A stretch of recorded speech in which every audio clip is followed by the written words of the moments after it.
Mental professionals of Reddit, what is the worst mental condition that you know of? Coated delusion. I'm a nurse and had to take care of a huge man with this condition. He came in with some odd behavior and escalated to coated. The delusion makes you think you are actually dead. He would scream he was dead all day and night. Lived in constant terror. He was such a sweetheart, but became so worn down and terrified over time he got quite dangerous and punched a nurse in the face. Dementias. Watching a person, their memories, their personality die but their body remain living and confused, is horrifying. Delusional parasitosis comes to mind with this prompt. I've watched a patient go to well over a dozen doctors trying to get confirmation that they're parasite-ridden. After countless stool samples, blood work, labs, scans, biopsies, etc., she clearly didn't have any but remains convinced. I don't have it, but my psychiatrist referred to anorexia nervosa as the 7-year disease because in 7 years from diagnosis you're either in recovery or dead. Edit. If you're reading this, I'm really happy you're still here and I'm proud of you for fighting. I need to get the fuck out of this thread. Have a friend who works with seriously disturbed patients, and told me about a woman that habitually drank hand sanitizer. Apparently when you do that, your joints lock up and you have to be immediately rushed to the ER for treatment. And what do they have in the ER, every 10 feet or so? Yeah. More hand sanitizer. So this woman would have to be restrained, otherwise they would find her in the hallway pumping it directly into her mouth all over again. I heard about a guy who thought he was on fire all the time he was awake. So he screamed until he passed out.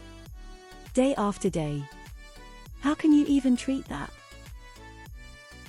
Paranoid schizophrenia is no joke.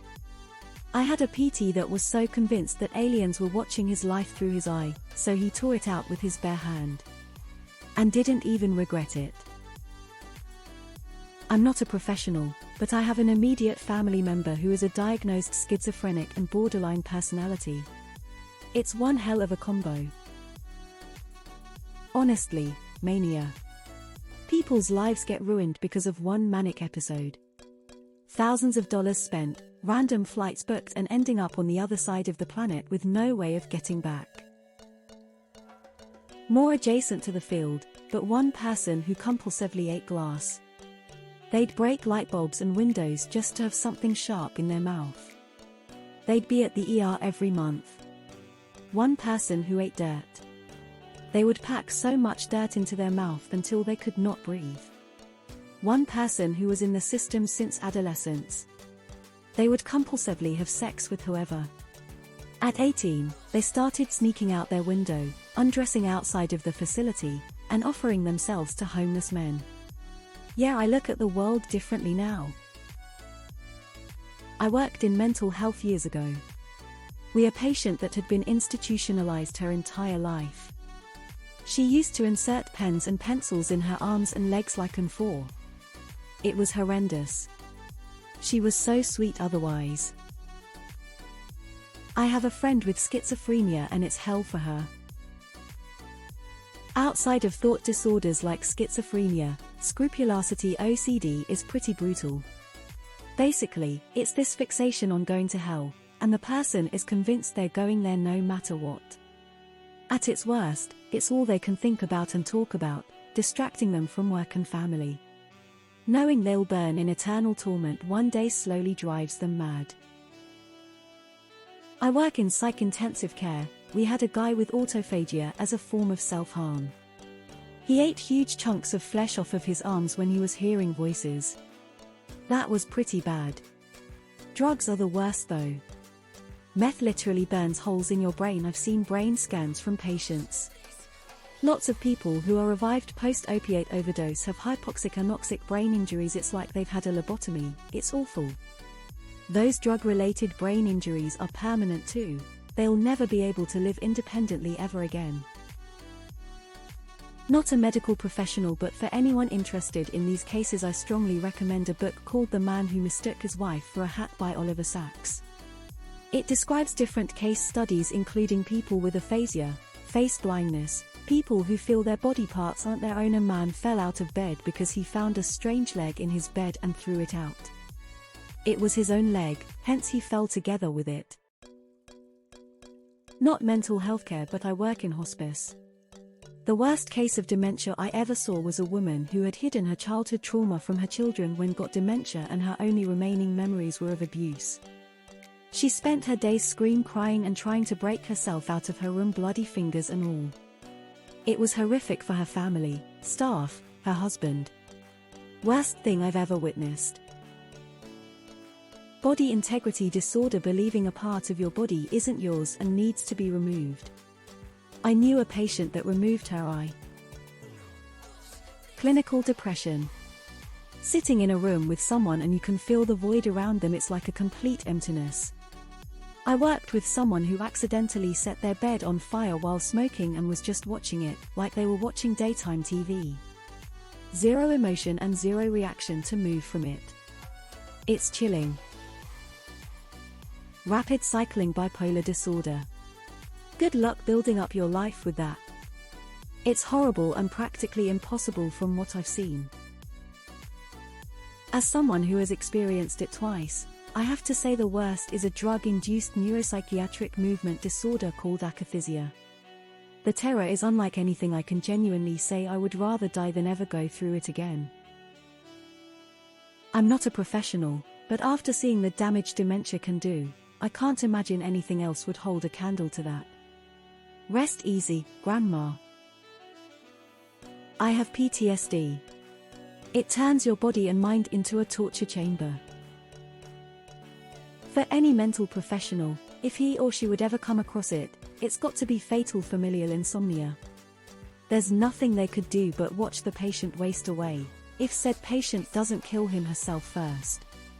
It's exceedingly rare, thankfully, only 40 or so cases as of 2022. There are no specific pharmaceutical interventions for BPD itself, but pharmaceuticals can help with accompanying issues, and BPD actually does respond quite well to psychotherapy, which is a medical intervention. The difficulty lies in getting someone with BPD to go to therapy and stick with it. I'd say the worst has to be schizoaffective disorder. It's basically a combination of both schizophrenia and bipolar depression disorder. Yes, when you aren't having a psychotic episode, you're having a manic episode. Schizophrenia is one of the worst mental disorders, but mixing it with another one, that's hell.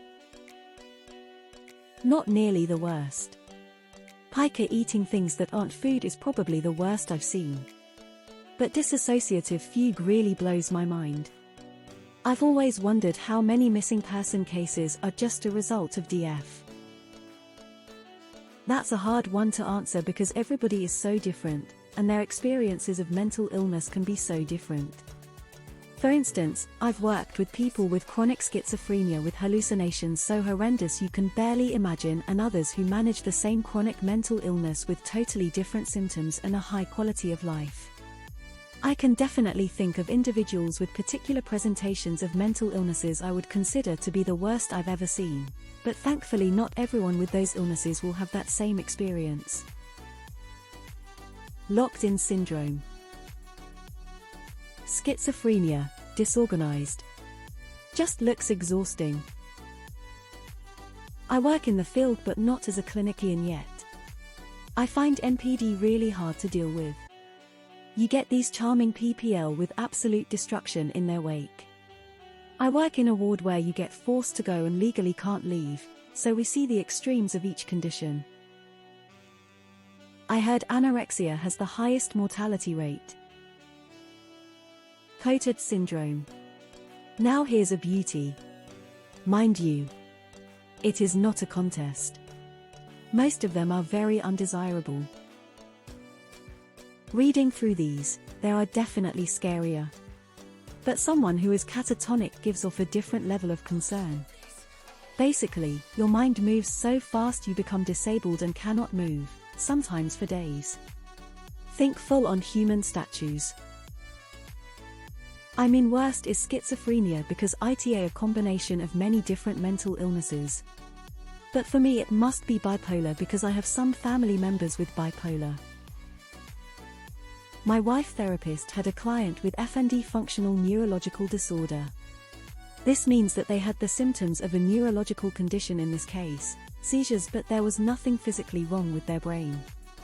IMO, it's one of the worst ones because you're basically told it's all in your head and there's nothing we can do about it. There's very little information about how to treat it, and doctors don't take it as seriously as a neurological condition that shows up on a brain scan. Locked-in syndrome. From midbrain damage. Can't breathe on your own, can't move arms, legs or speak. Generally communicate from eye movement, blinking. Awake and cognizant the whole time. Body integrity dysphoria is an interesting one. Basically, these people feel they should be disabled in some way and will often act to make their body conform to that image. Self-amputation included. Schizophrenia. I know dementia is terrible, but at least most who have it have a normal life for most of their life. Schizophrenia is a range of conditions, but all of them are so insidious because the person may be very intelligent but doesn't understand that their strange thoughts and voices aren't normal. It's all a conspiracy and everyone knows. Including the doctors and medications. There's literally no win. Anorexia. Highest suicide rate of any mental health disease. Sanfilippo. It is a type of childhood dementia and most patients never reach adulthood. Heartbreaking to witness and see patients go through their final stages. Many, but schizophrenia or severe PTSD tops the list. Perceptual disorders are tough for sure, but the psychological suffering of those with PTSD is devastating in all areas of life, including their families. Occupational therapist, so more physical rehab, but let me say Huntington's is one that really stands out. It impacts your cognition, your behavior, and has debilitating physical effects. Awful, terrible. It is entirely genetic. And the fact that it strikes you in your 30s, 40s is especially heartbreaking. Not a professional, but in my opinion PTSD is one of the worst. My dad is a Desert Storm combat vet, and he is fucked. He went undiagnosed and untreated my entire childhood, and he was straight up abusive physically, mentally, verbally, all of it. He became extremely suicidal in my later teen years, and became extremely violent to people in public, and we finally had to force him into therapy or an inpatient program. He's doing good now, no longer an abusive asshole, but damn did it ruin some lives. I would say, having a loved one who's having delusions and psychosis and refusing to get treatment is probably about the worst experience I deal with. As someone who has BPD, those things are not true for everyone, but it takes a lot to get into remission. In my experience, people tend to give up because it takes so long. Not a mental condition, but I interned at a facility with a fatal familial insomnia patient. They were in therapy solely to help them cope with their impending fatality and working with the patient once they began hallucinating. It was horrible to watch how quickly they deteriorated. They died 8 months after showing symptoms. I know there may be some considered worse, but extreme cases of obsessive-compulsive disorder (OCD). It completely consumes the life of the individual. I'm not sure it could be considered the worst since it can be very treatable, but it is absolute hell on earth for those who suffer with it. There has been a lot of discussion between BD and BPD. What's the main difference? Which is worse? My heart breaks extra for people with bipolar disorder with psychosis, those with impairing schizophrenia, hoarding and agoraphobia. Schizoaffective or borderline personality disorder. Bonus points if it's both. Both can leave you feeling isolated and alone, both can make you not trust others, both can make suicide feel like the only option, both can tear apart relationships. Both can make holding jobs and making money hard. You name it, these can be rough. Treatment-resistant severe depression.